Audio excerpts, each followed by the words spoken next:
Now, for more on these, let's speak to a member of the New Patriotic Party, NPP MP for Menchia South, Nana Baffour, who is a member of the Appointments Committee. They were the group that worked out today. Let's understand further why they did what they did. Honorable, you're welcome to ChannelOne Newsroom. So, the first question, if I were a constituent of Menchia South, my question to you would be, I sent you to Parliament to do a lot of work, including grilling nominees of the President, including nominee for the position of Chief Justice, and yet I saw you walk out. Why? To start with, we didn't walk out. We only stated our position that we are rejecting the nomination of Justice Paul Baffour as the Chief Justice of the Republic of Ghana. Menchia South people understand that we in Parliament work according to principles. And so they sent me to Parliament to ensure that I comply or work according to principles. One of the principles that the Menchia South people have been made to understand by the current NDC administration, particularly the majority in Parliament, is that consistent with the standing orders of Parliament, when a matter is in court, you do not comment on it. That is the sub judice rule. In this instance, in the case of the Chief Justice, there are pending cases in court. The uniqueness of it is that this is a case where what is supposed to be decided by the court is whether or not the removal of Justice Tokonu was lawful. Now, if the court so decides that the removal is not lawful, what would happen, or one of the things that may happen, will be to reinstate Justice Tokonu.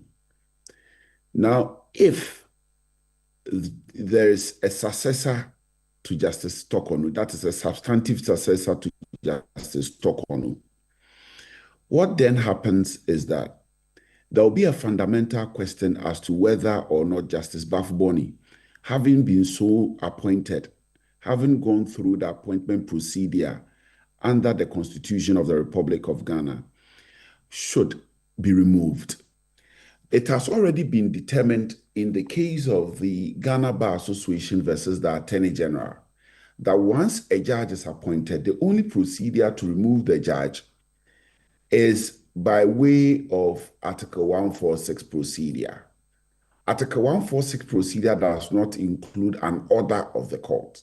Therefore, if the Supreme Court or any court of our land were to so hold that the removal of Justice Gertrude Tokonu was unlawful, it simply means that it will be impossible to remove Justice Baffour unless you go through another Article 146 procedure. Okay. And we all know the grounds under which you can remove somebody, a judge, under Article 146 procedure. Okay. I have questions I'm going to ask on that. But before then, when I said you walked out, you said you did not walk out. What did you do? If you did not walk out, I saw you walk out. So you saw us walk out. But you say you did not walk out. So what did you do? What we did was to go in and state our position and block that on stated grounds, we reject the nomination of Justice Baffour. And then you walked out. Yes, we need to understand that under the Constitution of Ghana, the appointment of a Supreme Court judge is subject to the approval of Parliament. I get. So I just wanted to understand just the basic issue. Not to deal with the nitty-gritty. I just wanted the specific act, the parliamentary act you undertook today is a walkout. You said it was not a walkout. So what was it? What is it called in your parliamentary procedure if it wasn't a walkout? We went in to state our position. The vetting is a procedure by which you ascertain the propriety or otherwise of the appointment of the nominee. We have already taken a position on the nominee. It makes the vetting process redundant. In any event, as you all saw it, the majority was not ready to accommodate the minority in the vetting process. But you still haven't told me what you did in your your exit from the committee room. What we did was to state our position summarily rather than go through the vetting process, because we already have taken a position. Why do you have a difficulty saying that you walked out when in the English language and even both in the parliamentary procedure, what we saw you do was a physical walking out of the committee room? Okay.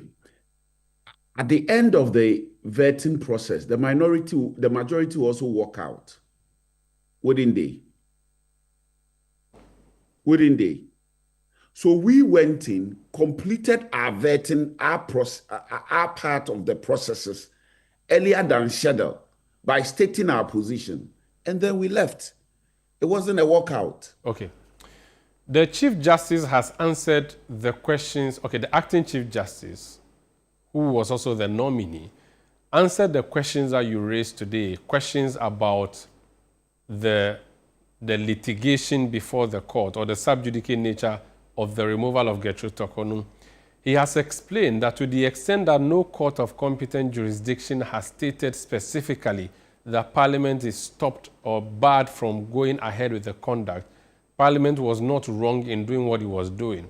He cited the 2012 election petition where President Mahama's legitimacy as president was being contested, and yet he remained as president until the 8th month when the decision was taken.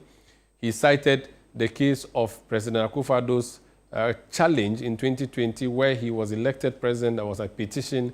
He stayed on until the 42nd day or so after a decision was rendered.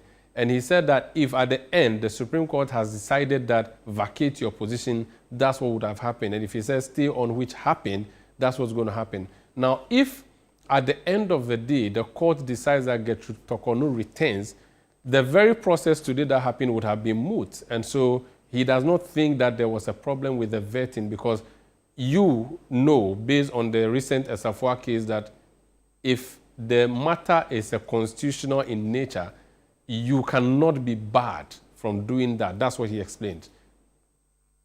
Okay. So my first reaction to that, very respectfully, is that it's like we are comparing apples with oranges. This is clearly distinct from all the matters the Chief Justice made reference to. To begin with respect to elections petition, the president is not part of the judiciary. The president will not be determining who sits on the case in terms of the elections petition. But in this instance, Justice Torkornoo is now battling to remove, in a nutshell, Justice Baffour from office. Okay. So there is really a tug of war between the two. Justice Torkornoo's success would mean that Justice Baffour is no longer the Chief Justice. Very well. Justice Baffour now has the power to determine which judge sits on Justice Torkornoo's case. He already has that capacity as acting Chief Justice, does he not? Exactly. So what's the difference? The difference is that we all know what has happened. In an acting capacity, we know what is happening to Justice Torkornoo's case.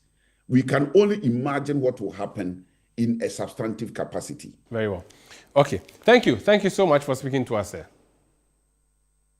You're welcome, my brother. That's the Honourable Member of Parliament for Menchia South speaking to us on that decision of the minority side in Parliament earlier today on the vetting of the Justice or Chief Justice nominee, Justice Baffour.